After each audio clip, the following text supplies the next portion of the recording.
Good morning, all of you. Class 7, subject Social Studies. Again, history we are taking just because of ये chapter जो है वो पहले वाले चैप्टर से रिलेटेड है, तो हम चैप्टर नंबर 5 और 6 कंटिन्यू लेते हुए चलेंगे।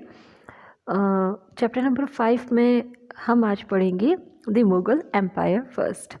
देखो, मुग़ल एम्पायर के बारे में पढ़ना है, जिसको दो पार्ट में डिवाइड किया हुआ है। एक है मुग़ल एम्पायर फर्स्ट, और चैप्टर नंबर 6 जो होगा वो होगा आपका Mughal empire second, part second.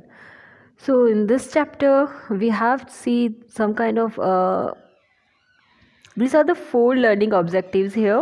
First is Babur, Humayun, the Sood dynasty and Akbar. So let's start the chapter. The word Mughal means Mongol in Persian. देखो, मुगल्स को पर्शियन लैंग्वेज में बोला जाता है, क्या बोला जाता है? मंगोल। बेसिकली जो मुग़ल डायनेस्टी है वो एक हाइब्रिड डायनेस्टी है, हाइब्रिड जनरेशन बोल सकते हैं आप उसे, ठीक है, जो मंगोल्स और टर्किश से मिलकर आई है, तो हम बस वही देख रहे हैं। The term refers to the origins of the Mughals, they are descendants of Genghis Khan. देखो, चंगेज़ खान के वंशज माना जाता है इनको, who ruled over Mongol tribes China and Central Asia. Genghis Khan जिसने अकेले काफ़ी फेमस पर्सन रहा है ये हिस्ट्री में, बहुत ही ज़्यादा क्रूअल था, और इसने अपने लाइफ के लास्ट 10 ईयर्स में ही सक्सेस जो थी वो हासिल की है। और ये भी आपको मैं बता दूं कि ये इतना क्रूअल था कि अगर इसने इतने बैटल नहीं लड़े होते तो उस टाइम में इसने कहा जाता है ऐसा कि दुनिया की जो स्पेशली एशिया की जो पॉपुलेशन थी वो आधी उसने उसी टाइम में ख़त्म कर दी थी, ठीक है। सो हम स्टार्ट कर देते हैं कि एशिया और Timur, the rule of Iran, Iraq and Turkey, they invaded the subcontinent under the leadership of Babur. अब हम बात करते हैं मेन मुग़ल एम्पायर पे आ जाते हैं। मुग़ल एम्पायर जो है उसके हिसाब से देखा जाए तो इसकी जो फाउंडेशन थी वो किसने स्टार्ट की थी या किसने रखी थी? वो थी बाबर ने की थी, ठीक है। तो अब देखो, they rule on account of the political situation prevailing in the country at the time. Now Babur and manage to establish their rule. So we are talking about the Babur, and he managed to establish their rule on account of the political situation prevailing in the country at the time. There was no strong ruler at the center of power to turn them away from India. देखो, बाबर इतना India में टिक पाया था, एक तो उसका fortunately भी हो सकता है उसका गुड लक था कि उसके साथ में ये जो चीज़ थी वो बेनिफिशियल रही थी, क्योंकि क्या हुआ था, देखो, बाबर के सामने कोई दूसरा इतना स्ट्रॉन्ग किंग नहीं था जो उससे लड़ सके या इंडिया में आने से रोक सके। अगर ऐसा हो जाता तो बाबर कभी इंडिया में नहीं आ पाता। हाँ, बाबर के सामने एक था, जो हमारे राणा सांगा रहे हैं वो थे उसके सामने, बट स्टिल उनकी पावर जो थी वो काफ़ी कम पड़ जाती है आगे चल के, और बाबर जो है वो काफ़ी पॉलिटिक्स और ट्रिक्स करके जीत जाता है। Now while the early sultans of Delhi had managed to bring large parts of the subcontinent under one rule, India at the time of the Mughal inventions in the 16th century presented a completely different picture. 16th century में हम बिल्कुल different picture देखते हैं, और मैंने आपको बता दिया था मुगल्स जो है उनकी एंट्री इंडिया में हो चुकी थी 12th सेंचुरी में, लेकिन आगे चलते चलते 16th सेंचुरी में जो है बिल्कुल ही पिक्चर चेंज हो जाती है, तस्वीर बदल जाती है, मीन्स बहुत यहाँ की जो सिचुएशंस होती हैं वो चेंज हो जाती है। The process of disintegration of the Delhi Sultanate had begun towards the end of the Tughlaq rule. It was hastened further by Timur's invasions. By the time the later sultans, such as the Sayyids and the Lodhis, came to the power, the Sultanate had shrunk considerably in size The authority of the latter sultans barely extended beyond Delhi and some neighboring regions. The rest of subcontinent was under the rule of independent states such as Bengal, Sindh, Jaunpur, Mewar, Malwa, Gujarat, Khandesh and Kashmir. So we are just talking about the distribution of the states and the kingdoms just because of on the basis of their dynasty and the power. So the south and the Deccan were controlled by the two powerful kingdoms of Vijayanagar and Bahmani. I made you explain that in last videos.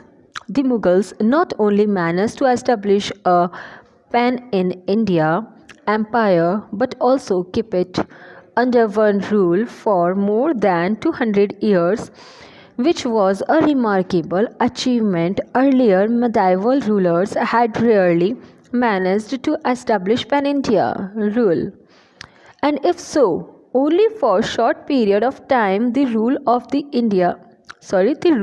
Mughals had a lasting impact on the Indian subcontinent, its politics, society, and the culture. Their system of administration and ideas of governance continued long after their rule. So, we are talking about the Babar's rule and before Babar and after Babar. हमें ये दोनों ही चीज़ें देखनी हैं. देखो होता क्या था, अलग अलग डायनेस्टीज़ जो थी वो इंडिया में आई थी, ठीक है.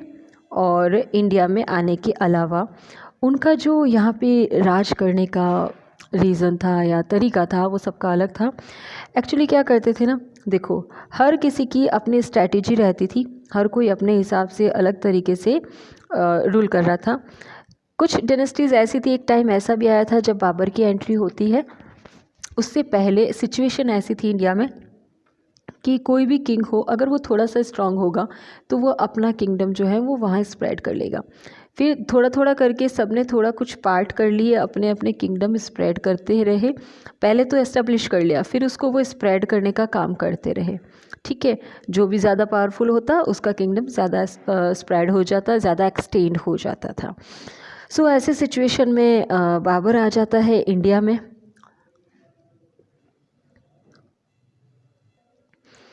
और बाबर के बराबर वहाँ पे कोई भी किंग जो था वो नहीं था, इसलिए बाबर को जो एंट्री मिल जाती है इंडिया में वो बहुत ज़्यादा इजीली मिल जाती है.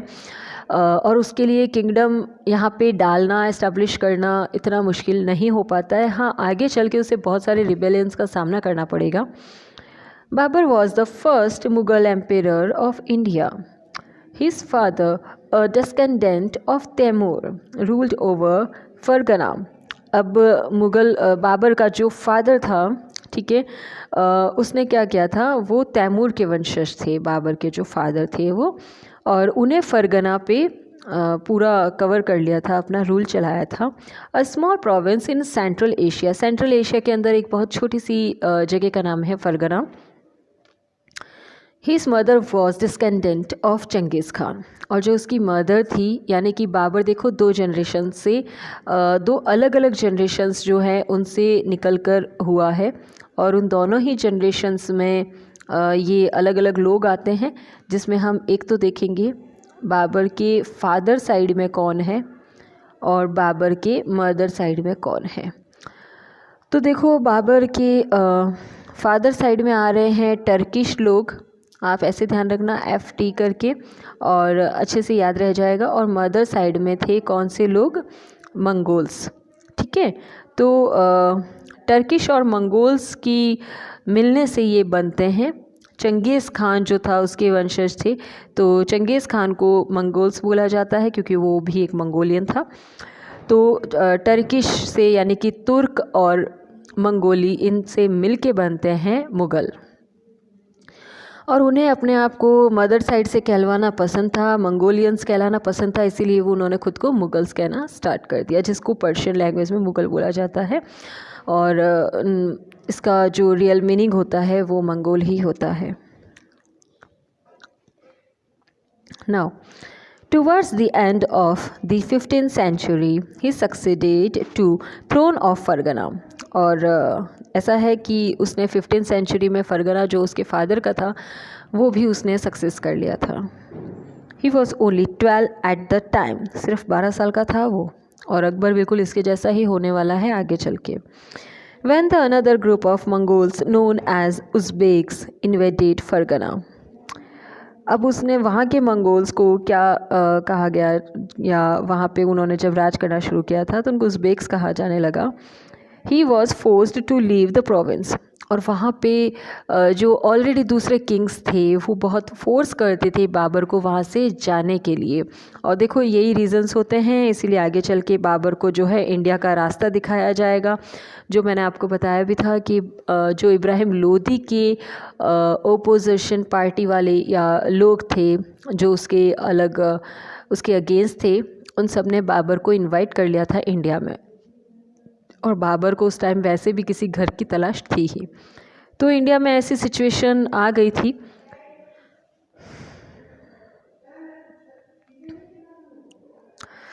So we have to see about the Babar's remaining part and it will continue. हम बाद में इसको continue करेंगे in the next video. So till then, take care of yourself. Thank you for the watching.